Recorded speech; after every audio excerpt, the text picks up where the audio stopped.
We can't continue to be in this chaos. That's just a fact. And not only that, you will have a female president of the United States. It will either be me or it will be Kamala Harris. If Donald Trump is named the nominee, look at any of those general election polls. He can't win. Yeah. He can't. We lost so many people in the Republican Party, independent, suburban women, all of them. You look at all of that. He can't win, and I defeat Biden by double digits. It is sort of ironic, though, Ambassador, that you are trailing President Trump by a gazillion miles, and you're quoting polls.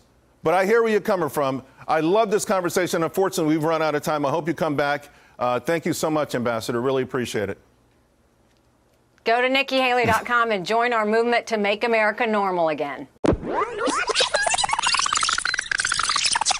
Nikki Haley has suspended her presidential campaign after being defeated across the country on Super Tuesday.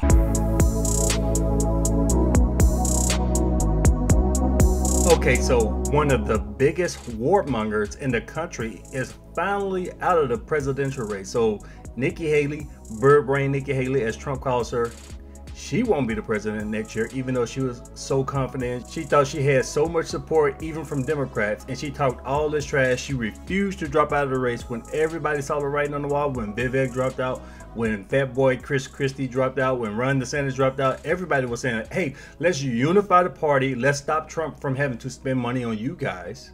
Let's have all the donors and everybody go towards Trump so we can work on the Democrats. We can talk about Biden, Gavin Newsom, Kamala Harris, whoever they're going to put up there. Let's unify. Let's unify the finances. Let's unify our message. But Bird Brain had a different plan. She decided to trash Trump. So she spent the last couple of months just talking trash about Trump, using left-wing talking points, using Democrat slurs to talk trash about Trump. So she became nothing more than a tool for the Democrat Party. And if this woman actually believed that she was going to be the president next year, it's a good thing that she's out, because clearly she's not that bright. But she was out there constantly giving life to the Democrat talking points. She uses this word chaos all the time. Every time she talks about Trump, she uses the word chaos. But what she doesn't understand, what she doesn't get, is the left-wing media creates that chaos. They paint a picture of Trump to the country, and a massive percentage of the country believes it. They just run with it. CNN, ABC, them. For example, that whole Charlottesville thing, when Trump condemned the KKK, he condemned all of those guys, but there were people agitating a fight where people died. There were people out there trying to start this brawl on both sides. Both sides had people coming there looking for trouble, and Trump said there were bad people on both sides, and then they clipped it. Because immediately after that, he said, I condemn the KKK. Those guys were horrific. But the media said, oh, look. He's defending the KKK. And a big percentage of the country believed it. That's just one example of the media creating chaos. So that followed him for years. That whole J16, January 6th, another thing that the Democrats create. The left-wing media creates this thing. Oh, he ran an insurrection on the country, when clearly this man said, peacefully let your voices be heard. So what Nikki Haley, what Bird Brain doesn't get, is the Democrats, the left-wing media, is going to do this to any Republican candidate. So when Trump time is up, maybe she'll find out the hard way. When we have another Republican nominee, the left-wing media is going to paint a negative picture of them to the country. They're going to demonize this person, and that new person is going to have chaos followed them, because it's not the candidate that's chaotic. It's the media, the Democrats, pushing these talking points. So by Nikki Haley going out there saying it, she's giving life to it. She's talking about, oh, he has all these trials, all these indictments, when these are things that the Democrats pulled out of their asses. But she gives life to these things. See, Nikki Haley said that Trump's indictments are a real threat. So now you're giving life to a left-wing talking point, a partisan talking point. So now they can use you as a tool to say, look, it's true. Everything we say about Trump, how horrific, how chaotic he is, these indictments are just and fair. Nikki Haley agrees. Idiotic beyond measure. So let's look at one of the biggest names in the Democrat Party spilling the beans, telling Nikki Haley, look, yeah, we appreciate you. You're doing a great job for the Democrat Party by trashing Trump and giving life to our talking points. I wonder, Governor, when you look at the landscape, do you think that it is time for Nikki Haley to drop out of the race? And do Democrats want the general election to begin in earnest? Well, I don't know why Democrats would want her out of the race. She's one of our better surrogates. I mean, she's defining the opposition to Trump incredibly effectively. I mean, she's making points I'm applauding every single day about his temperament, his capacity, his unraveling in real time. And so I think she's been incredibly effective. So I hope she stays in personally. But look, at the end of the day, it's Trump. I mean, there's not a state Nikki Haley can win. I mean, let's look realistically. You look at this map. It's beyond me why she wants to continue in this race. But again, I don't want to get in the way of that. But Trump clearly is the nominee. This woman has no clue what the hell she's doing. And when Trump's not in the mix, and if she tries to run again in 2028, she's going to flame out horrifically. People are giving her credit saying, oh, well, she outlasted all these people. Well, she only outlasted them because she didn't see the writing on the wall. She didn't have the common sense to see that the Democrats played her for a fool. But anyways, she's finally out. So let's take a look at her. With Haley dropping out, it pretty much guarantees former President Donald Trump will be the Republican presidential nominee. Rebecca Castor has the latest. I am filled with the gratitude for the outpouring of support we've received from all across our great country. But the time has now come to suspend my campaign. This announcement was inevitable. Nikki Haley lost every state but one to former President Donald Trump on Super Tuesday, yet she's holding her head high. And although I will no longer be a candidate, I will not stop using my voice for the things I believe in. But voters made their voices heard. And with Trump on track to become the Republican nominee, a Biden-Trump rematch is nearly guaranteed. November 5th is going to go down as the single most important day in the history of our country. In a general election, Fox News power rankings put Trump just ahead of Biden. But now the question is, where will Haley's supporters go from here? Haley wished Trump well in her exit speech, but stopped short of an outright endorsement. It is now up to Donald Trump to earn the votes of those in our party and beyond it who did not support him. And I hope he does that. I feel like it's a lot of Republicans versus Republicans right now. If people support Nikki Haley, I hope they can unify around Donald Trump, because at the end of the day, it is better to have a Republican in president than a Democrat, by and large. So there you have it. It took her months, wasted all his money, and I don't know who the hell these people are. I know a lot of warmongers, people in the defense industry, people who made her rich to begin with. I know a lot of them gave her money, but I don't know any everyday normies who gave her money. And if these people did send her money, then they're suckers because they threw money into a black hole. Let's look at this Super Tuesday map.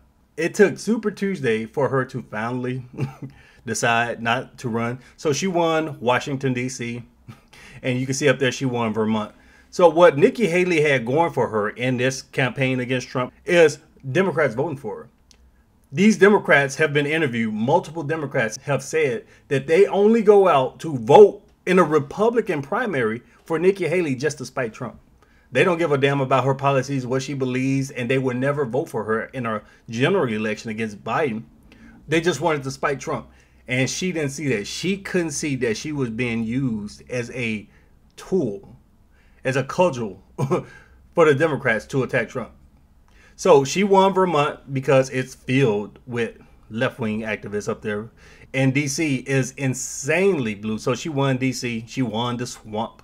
But that place is super blue. And the reason why she won is because a lot of Democrats went out there and voted for her. Now let's take a closer look at Super Tuesday. Look at these numbers. Trump is up in Alaska, Arkansas, Alabama, plus 76, plus 70, plus 58. Colorado was somewhat close. Massachusetts. So when you get to the Northeast, it starts getting tight. 23. He won by 23 points. And Massachusetts 47 in Maine. Utah 15. And Vermont. Nikki Haley won Vermont. And some of the other states in the Northeast, they had different dates. But she won D.C., she won Vermont, and she finally dropped out of the race. Insane. And here's what I have to say to that. Good riddance. Good riddance to this warmonger who literally had Democrats going out voting for her in the Republican primary. And she was using it, thinking that she was doing something. She's been using Democrat and left-wing tactics in the Republican primary, thinking that it will work. She's been trashing Trump, like I just said. And she's also been using the sexism card, using the race card, because Apparently she's Indian. Most people looking at her, if you go and look at comments all over social media, you look at some of the stuff people say, most people are like, damn, she's not white.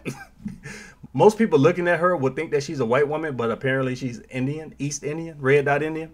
So she's been using that. Said, look, I grew up in South Carolina. My home state is filled with racists. My hometown is filled with racists. All those people down there in South Carolina are a bunch of racist sacks of shit. She trashed her own people to gain some type of sympathy. And common sense says it doesn't work in a Republican primary. Maybe you get some Democrats to sympathize for you, but again, they won't vote for you in the general election. Then she used sexism as a weapon. So Vivek called her out on being a warmonger, on being Dick Cheney in high heels, which is exactly what she is. I always describe her as a George Bush era Republican because she has that same mindset, that same warmonger. Let's enrich ourselves and wage wars against third world countries. She has that type of mentality. That's what she wants to do. And Vivek criticized her for that. And she said, oh, Vivek is sexist.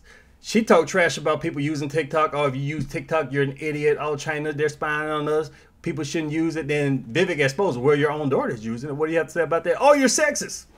You're talking about me and my daughter. You're sexist. So she doesn't address the points that Vivek made. She just calls them sexist. She just uses that as a weapon. If you criticize her, you must be sexist or racist. This is a classic Democrat tactic. This is what Kamala Harris used because Kamala is doing a terrible job. But if you criticize her, a mob of leftists comes out. Hey, you're racist and sexist. You can't criticize her.